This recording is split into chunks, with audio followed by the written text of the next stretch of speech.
Централен дневник на К1. Добра вечер. И во ова издание со најнови информации. Ова се настаните кои го одбележаа денешниот ден. За закуп на земјоделското земјиште во Џумајлија интерес пројавиле 30 компании. Црвен крст поставува пишани пораки на 8 јазици по должината на железничката пруга наменети за мигрантите. Краен рок за доставување на пријави за државна матура за гимназијалците.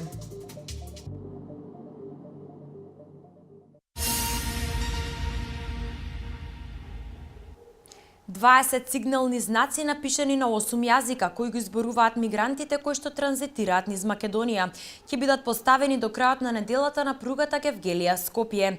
Иницијативата доаѓа по неодамнешната несреќа во која што загинаа 14 мигранти. Проектот го реализира Црвениот крст во соработка со Високиот комесаријат за бегалци. 20 сигнални знаци напишани на 8 јазика кои што ги зборуваат мигрантите кои транзитираат низ Македонија ќе бидат поставени до крајот на неделата на потегот Гевгелија-Скопје. Идејата е да покажеме дека сме социјално одговорна држава, хумано општество кое што во минатото покажа дека знае да се соживее со судбината на луѓето, вели Сузана Тунева, секретар на Црвениот крст од Скопје. Иницијативата доаѓа по неодамнешната несреќа, кога загинаа 14 мигранти. Сето тоа го работиме во соработка со македонски железници, бидејќи тие најдобро знаат каде треба да се постават сите овие знаци, односно сите оние места кои што навистина се небезбедни за одење и начинот на кој што треба да се поминат. Поставувањето на пишаните пораки кои ќе бидат светлечки, Црвениот крст на Република Македонија го реализира во соработка со Високиот комесаријат за бегалци. Овие две институции веќе една година работат на поддршка на лицата кои што доаѓаат од Блискиот Исток и Африка. Во моментов се обслужуваат 370 месечно, пред се деца и жени во транзитниот центар на МВР во Газибаба и прифатниот центар во Овизбегово. За да можеме да излеземе во пресек на потребите на сите оние кои што немаме директен контакт, а знаеме дека во Република Македонија ги има во поголем број, во соработка со Меѓународниот комитет на Црвениот крст и Високиот комесаријат за бегалци, веќе оваа недела се поставуваат сигнални табли на сите оние места каде што имавме несреќен случај и голем број на луѓе, значи 27 ги загубија животите. Наскоро треба да се активираат мобилни тимови во регионот на Гевгелија и Велес со цел излегување во пресрет на ранливите луѓе и нивно упатување и советување за олеснување на престојот во земјава.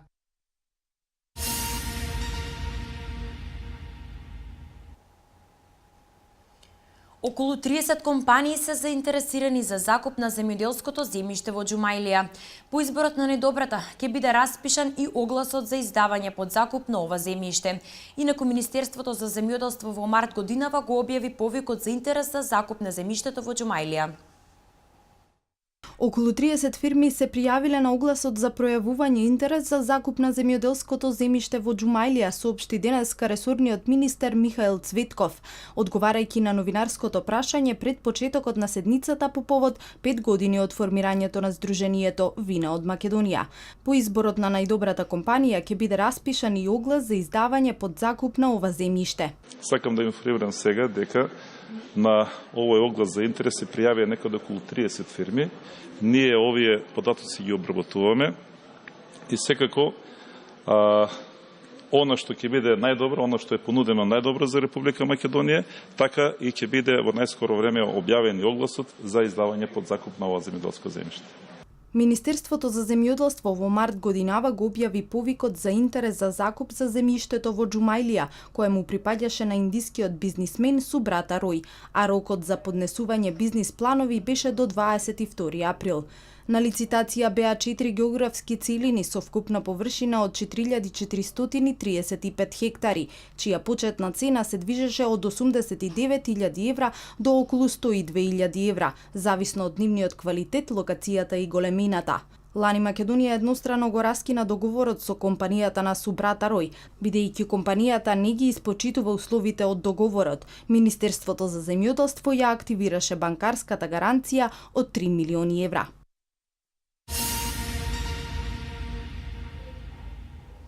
Винариите се должни 6 месеци по откупот на грозјето да им го исплатат долгот на лозарите. 30 април беше крајниот рок за исплата на ланската реколта. Сепак се уште има лозари кои не ги добиле своите пари и покрај големите трошоци кои ги имаат за одгледувањето на виновата лоза. Без исплата на заостанатиот долг кон лозарите, винариите нема да можат да вршат откуп на грозје од новата реколта, вели министерот за земјоделство, шумарство и водостопанство Михаил Цветков. Вие секако сте информирани дека согласно законот, секоја она винарија која што нема да го исплати виното од минатата година на лозарите, практично нема да добие право да откупува грозје од оваа година.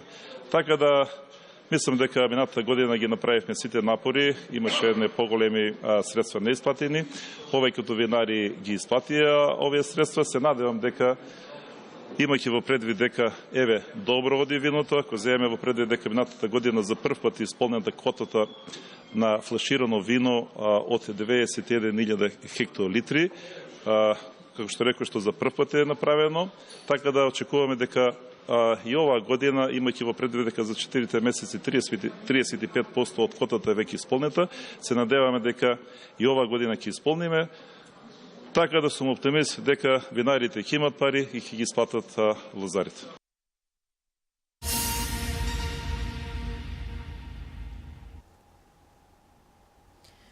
Во општина Кавадарци доделени беа 40 решенија за еднократно отпишување на долгот по основ на комунална такса за користење и одржување на јавното осветлување.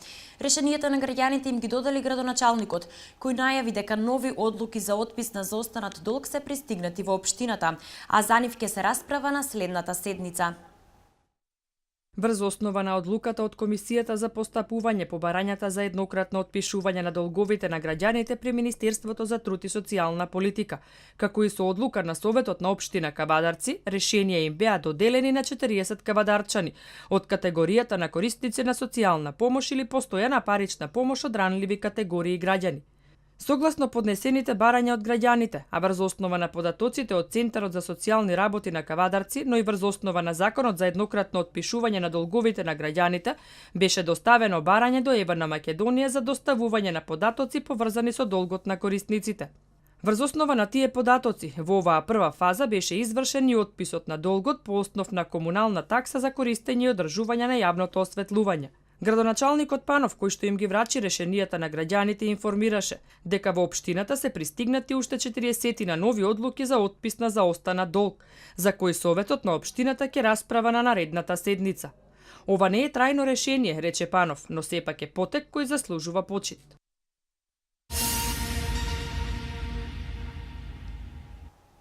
Истекува рокот за нови пријави на државната матура за учениците од завршните години од гимназиите.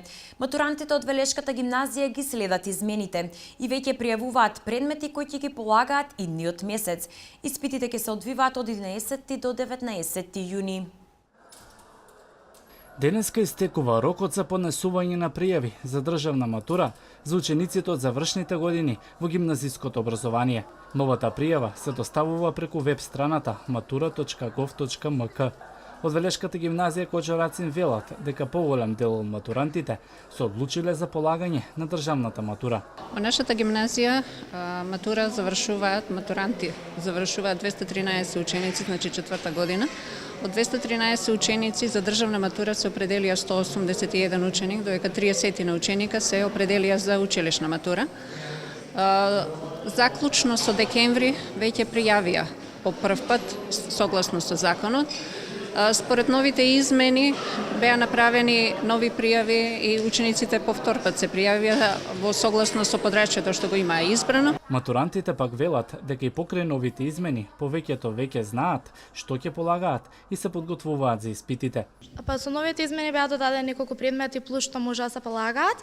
Јас лично ќе направам измена во предметот филозофија да го земам како екстерен, а историја да го земам како интерен или социологија. Се уште немам одлучено. Се одлучив за математика, бидејќи биравме по математика и англиски, македонски како редовен, физика и информатика. Јас лично станав на тоа што го одбрав претходно, а додека кај некој има измени, но кај повеќето останува претходната пријава. Проектните задачи велешките гимназијалци веќе успешно ги завршија. Они ученици кои денеска нема да ги потполнат пријавите, како важички ќе се користат последните кои ги имаат доставено. Па сега веќе има промени во однос на матурата, ќе се полага само писмен дел. На 11 јуни започнува македонски, односно мајчин јазик и литература и албански јазик и литература, бидејќи во нашето училиште имаме и албанска паралелка. Потоа има на 16 е странскиот јазик, потоа е математика и на 19 заклучува со останатите предмети што ги бираат по избор. Сите испити од матурата ќе започнат во 10 часот. Прелиминарните резултати ќе бидат достапни најдоцна 30 дена по завршувањето на последниот испит.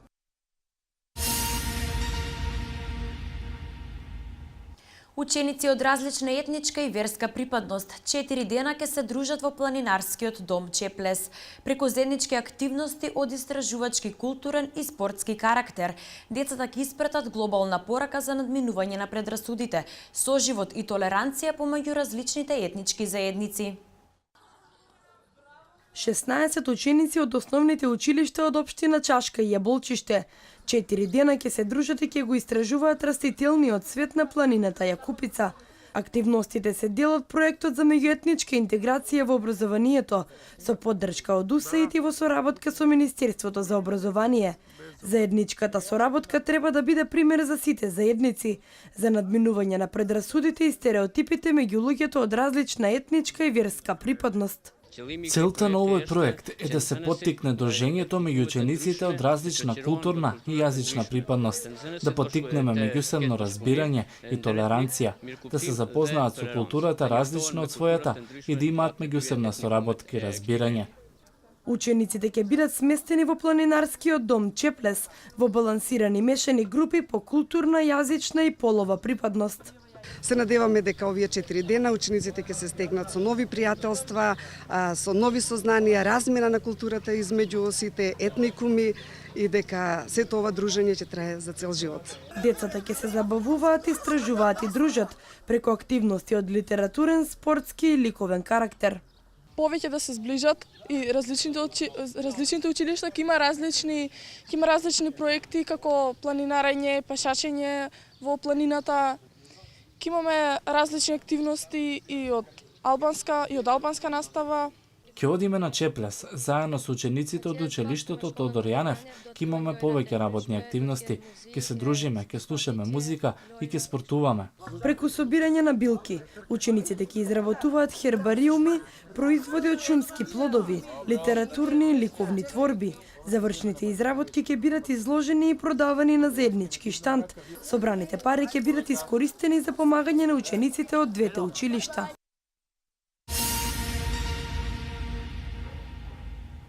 Светскиот ден на астмата се одбележува и во Македонија, со цел да се испрати порака до јавноста за овој значаен јавно-здравствен проблем. Годинашното мото во светски рамки е "Можете да ја контролирате астмата", додека во Македонија мотото е "Време е да ставиме астмата под контрола". Во Македонија конкретни бројки за астмичари нема. Од 6 до 7% од вкупното население во државата боледува од оваа болест. Прекумерната тежина е се поголем проблем за македонците. Анализите на студентите по нутриционизам покажуваат дека секое трето дете во Македонија има прекумерна тежина. 60% од мажите и 47% од жените се соочуваат со овој проблем. Најголема причина за зголемување на гојазноста е неадекватниот начин на живот. Одредени истражувања покажуваат дека луѓето од сите балкански земји се во групата дебели нации.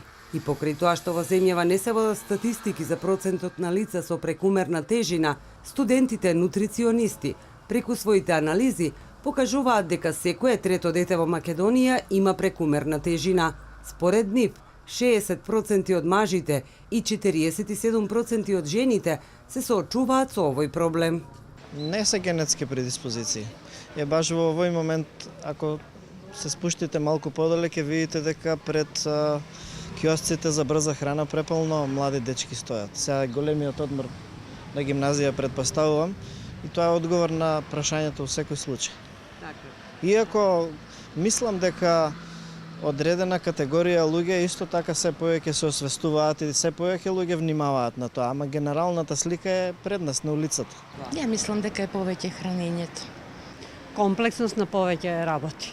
И генетски, и нездраво хранење, неправилен начин на живот, не се движат, не се спортува, повеќе работи. Здравиот начин на исхрана треба да започне уште од најмала возраст. Нутриционистите препорачуваат и правилно комбинирање на храната.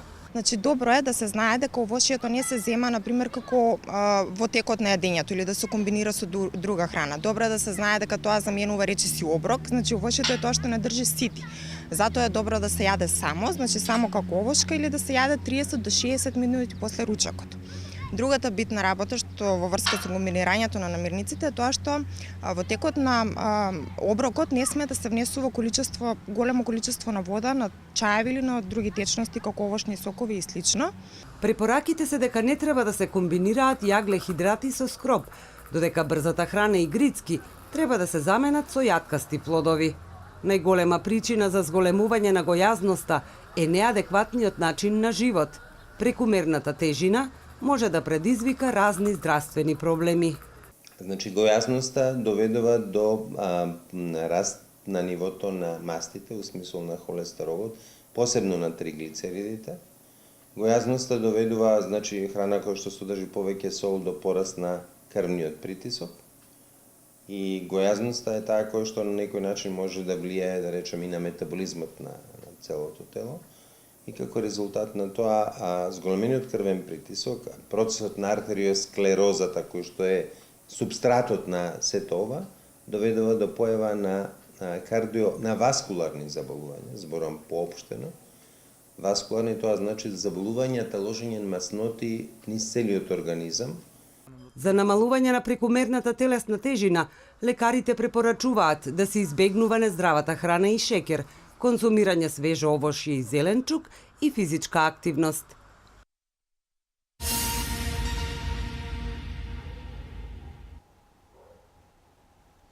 Хуманитарен концерт на млади уметници кои се занимаваат со оперска музика беше одржан синоќа во Народниот театар Јордан Хаџи Константинов Џинот. Концертот е во склопот на манифестацијата Велес град на културата 2015, а го организира Сдруженијето на лица со церебрална парализа во соработка со општината Народниот театар и Промаркетинг од Скопје. Средствата собрани на концертот ќе бидат наменети за лицата со попречености од Велес. На сцената на Народниот театар во Велес синоќа концерт одржаа млади солисти од Факултетот за музичка уметност од Скопје. Вечер на оперски арии е хуманитарен концерт кој што произлезе како идеја од ProArt Marketing од Скопје, фирма која веќе подолг временски период ги популаризира младите уметници кои што се занимаваат со оперска музика низ цела Македонија. Целата оваа акција има хуманитарен карактер. Преку соработка со невладени организации и со поединци од градовите каде што гостуваат се прават хуманитарни концерти. Во Велес имаме за чест прв пат да се случи еден ваков настан во ова наше убаво здание на Народниот театар Јордан Хаџи Константинов Џинов. Џинот за прв пат да имаме вечер на оперски арии. Инаку нашата невладина организација е Сдружение на лица со церебрална парализа, веќе подолг временски период, некаде околу 18 години обстојуваме. Ракотворби и рачни изработки на лицата со попречености од дневниот центар Детелина беа ставени на продажба во склопот на синоќашниот концерт. Нашата мисија е да го подобриме нивниот живот, рече Златева, па така и средствата собрани од синоќашниот концерт имаат посебна намена. Средствата кои што ќе собереме од овој концерт ќе бидат наменети да можеме уште 10 дена да има возможиме на лицата со попречености да заминат некаде надвор од Велес, да летуваат и да се рекреираат. Концертот е во склопот на манифестацијата Велес град на културата 2015, а вакви концерти досега биле одржани во неколку градови низ Македонија.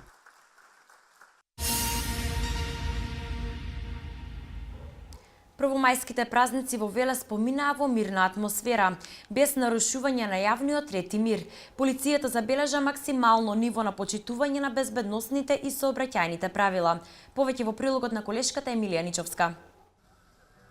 Првомајските празници поминаа во мирна атмосфера, без посебни нарушувања на јавниот ред и мир. Според соопштението кое до нашата редакција го достави полициската станица од општа надлежност Велес, регистриран е само еден случај на нарушен ред и мир, на подрачјето кое го покрива полициската станица Богомила за физичка пресметка меѓу две лица на 20 годишна возраст.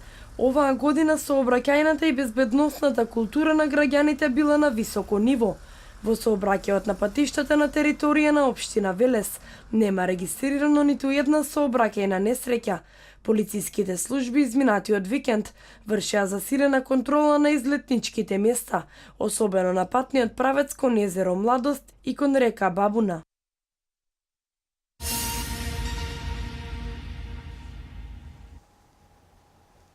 Следуваат вестите од Македонија, а во нив вработените во МВР го добија ветеното покачување, исплатена априлската плата. Извоз на македонско вино во флаша е очекувањето на вино од Македонија. На аеродромот во Охрид утрово пристигна првата група холандски туристи. Над 10.000 вработени во Министерството за внатрешни работи вчера ја добија покачената плата за месец април, согласно ветеното од владата. Тоа што го ветивме, го исполнуваме. Денес е исплатена априлската плата за вработените во МВР со мерката усогласување на плати. Основната плата на полициските службеници и овластените службени лица е за 5% повисока во однос на мартовската. Оваа мерка директно ќе ја почувствуваат над 10.000 вработени во МВР, но и сите членови на нивните семејства. До крајот на 2017 ќе резултира со зголемување на основната плата на лицата со посебни должности и овластувања за околу 20% и ќе се изедначи со основната плата на лицата со посебни должности и овластувања во Царинската управа, напиша вчера министерката за внатрешни работи Гордана Јанкуловска на Facebook. Сдруженијето Вино од Македонија одбележа 5 години од постоењето. Очекувањата на ова сдружение се најмалку 50% од вкупната количина извезено вино да биде во шише, како и пораст на вредноста од најмалку 45% до 2020 година. Во стратегискиот план 2015-2020 година Сдруженијето ги таргетира пазарите во Европа и САД. Се предвидува и обезбедување поддршка за секторот, вклучувајќи развој на лозарството и винарството, за извозот преку заеднички маркетинг и промоција, градење на брендот и имиџот на македонските вина на регионалните и меѓународните пазари. Според министерот за земјоделство, шумарство и водостопанство Михаил Цветков, државата годинава одвоила 500.000 евра поддршка за заеднички настап на винариите на пазарите во Германија, Русија, Кина, САД. Веќе вообичаена практика стана за првата група туристи кои организирано доаѓаат да летуваат на Охридската ривиера да биде организиран свечен дочек со лепчи и погача. Гостите кои ја отворија годинашната летна туристичка сезона, уште пред да допатуваат во Охрид, се запознаени со македонската туристичка понуда. Некои прв пат доаѓаат тука, а некои се веќе редовни гости во Македонија. Според нивните изјави, особено се задоволни од добрата храна, убавото време, но и од гостопримливоста на домакините, така што многумина веќе имаат пријатели во Охрид и Струга. Меѓу гостите и македонците се зајакнуваат врските. Момчето од Холандија викендов ќе прави свадба со стружанка, а Пола Авион беа гости на нивната свадба. Богатата природа, културата, историјата, ефтините цени, но и гостопримството на домакините се основните причини поради што холанѓаните ја избираат Македонија. Во 2014 година на брегот на Охридското езеро летуваат 23.000 туристи од земјите на Бенелукс, а оваа сезона се очекува зголемување за 25%. Со нови летови за Швајцарија, Англија и Австрија, Охрид ова лето очекува повеќе туристи. Субвенционирањето на странските гости вроди со плод. Од мај до октомври хотелите на брегот на Охридското езеро се исполнети со туристи.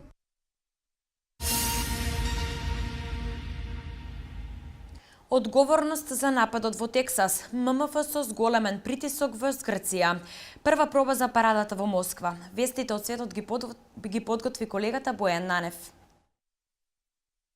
Така наречената Исламска држава ја презеде одговорноста за нападот во американскиот град Герланд во Тексас, во кој двајца напаѓачи пукаа врз службеник за обезбедување пред објект во кој била поставена изложба на карикатури од пророкот Мухамед. Службеникот на обезбедувањето беше тешко ранет, додека полицијата ги уби напаѓачите. Ова е само еден од низата на слични напади кои се случија во западните држави, откако во јануари напаѓачите убија 12 лица во париската редакција на сатиристичкиот весник Чарли Хебдо. Паралелно со преговорите на техничко ниво во Брисел, грчки владини представници за денес имаат закажано значајни средби во европските метрополи, во обид да се справат со кризата со готовина со која се соочува земјата, а притисокот го зголемува и Меѓународниот монетарен фонд. ММФ најавил дека ќе се повлече од програмата за заем на Грција, ако не се презема чекори за да се намали огромниот долг на земјата. Од траншата од 7,2 милиарди евра, која Грција се обидува да обезбеди преку преговорите со кредиторите, 3,5 милиарди евра се рата за ММФ. Кусо време по информациите дека ММФ го зголемил притисокот во разговорите за долгот, кабинетот на грчкиот премиер синоќа соопшти дека Ципрас дискутирал за прашање поврзани со актуелните преговори со директорката на фондот Кристин Лагард. На Црвениот плоштад во Москва се одржа првата јавна проба на парадата за Денот на победата 9 мај. Парадата на која ќе учествуваат и војници од странски земји предизвика големи контроверзии во меѓународната јавност со оглед на руската улога во конфликтот во Источна Украина. Едночасовната проба на парадата во сеќавање на 70 годишнината од победата во големата татковинска војна, како што во Русија се нарекува Втората светска војна, за прв пат беше отворена за јавноста. Иако без учество на воздухопловните сили, на пробата беа прикажани импозантни формации од различни земји и напредно оружје.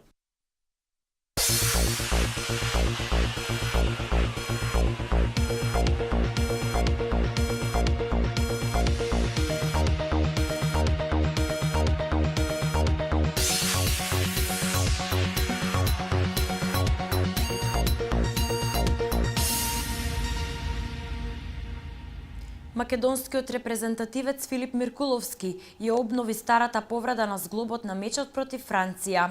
Во утрешното градско дерби, Вардар ќе се обиде да го совлада работнички на Филип II и да го освои шампионатот. На денешното извлекување во Валенсија, нашата младинска ракометна репрезентација ќе игра во групата Б на Европското првенство во жени кое ќе се одржи во Шпанија. Македонскиот ракометен репрезентативец Филип Миркуловски настапи само на првичните 10 минути од дуелот во Тулус, пошто дојде до обновување на незгодната повреда на зглобот и не беше во можност да помогне на соиграчите против актуелниот светски и европски првак Франција. Миркуловски изрази загриженост за повредата и незината сериозност, особено поради фактот дека станува збор за константно обновување на стар проблем кој настанал во Бундеслигата. Неговите стравувања се оправдани, ако се земе во предвид дека ќе мора да замине на хируршки зафат, откако ќе се утврди сериозноста на проблемот по консултациите со лекарите. Евентуалното отсуство на Миркуловски може да биде и хендикеп за македонскиот национален тим за преостанатите клучни два меча против селекциите на Чешка и Швајцарија од квалификациите за Европското првенство 2016.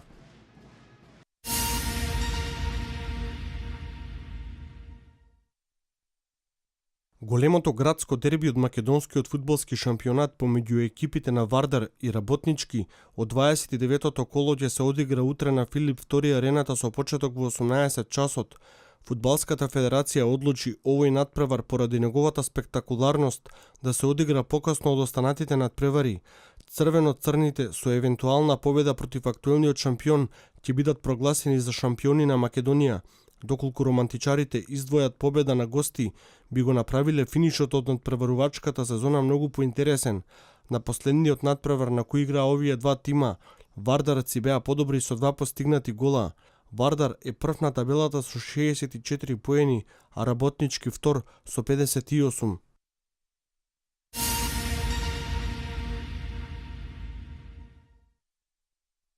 На денешното извлекување за претстојното ракометно европско првенство кое се одржа во Валенсија, женската младинска репрезентација на Македонија доби солидна група. На првенството, кој ќе се одржи од 23 јули до 2 август во Шпанија, нашите репрезентативки ќе настапат во групата Б, каде за противници ќе ги имаат селекциите на Русија, Германија и Литванија. Според реномето во групата, репрезентациите на Русија и Германија важат за фаворити за првото место, избраничките на селекторот Симе Симевски на квалификациите за првенството кое се одржа во Скопје триумфираа на сите три надпревари, со што Македонија беше прва во групата, па ваквите резултати влеваат оптимизам во пресрет на европскиот шампионат.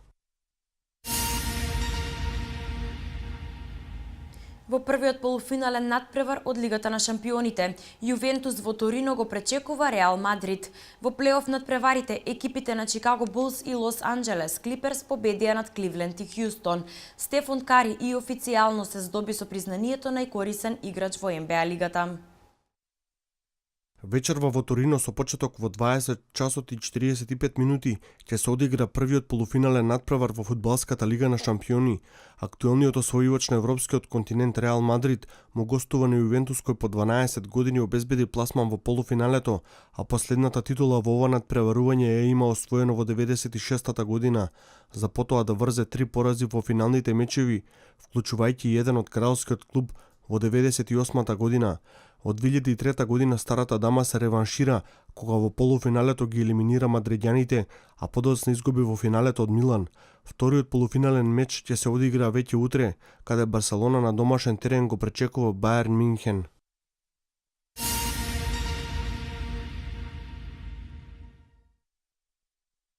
Кошаркарите на Кливленд Калварис го загубија првиот меч во плейоф сезонава, откако на домашен терен пред своите навивачи беа изненадени од Чикаго Булс со резултат 92-99.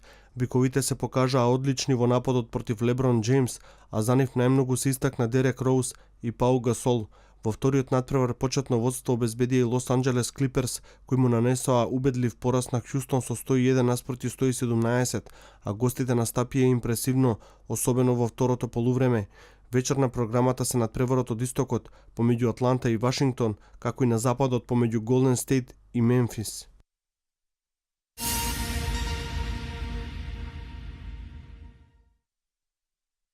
Плеймейкерот и предводник на Golden State Warriors Стефан Кари, кој имаше одлична сезона во НБА лигата и официјално се здоби со MVP признанието, одлуката не е никакво изненадување откако ги однесе војните до првото место во западната конференција, а противничките играчи не можеа да пронајдат начин како да го запрат. Во гласањето на новинарите и фановите, Кари добил дури 101 места и вкупно 1195 поени. Регуларниот дел од сезоната тој го заврши со просек од 23,4 поени, 7,7 асистенции и 4,3 скокови. Джеймс Харден стигнал до втората позиција со 936 поени, а Леброн Джеймс мораше да се задоволи со третата позиција и 552 поени од гласовите.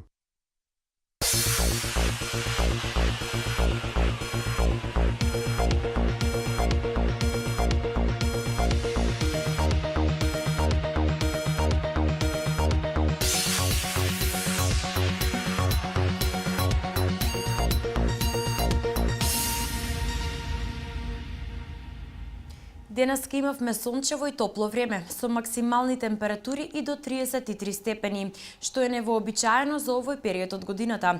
Додека за утре синоптичарите најавуваат уште повисоки температури. Од Министерството за здравство препорачуваат посебна внимателност за заштита на здравјето на населението, заради потребниот период за адаптација кон повисоките температури, а посебно внимателни да бидат постарите и хронично болните лица.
Ова беше се за денеска. Благодарам на вниманието. Имајте пријатна вечер.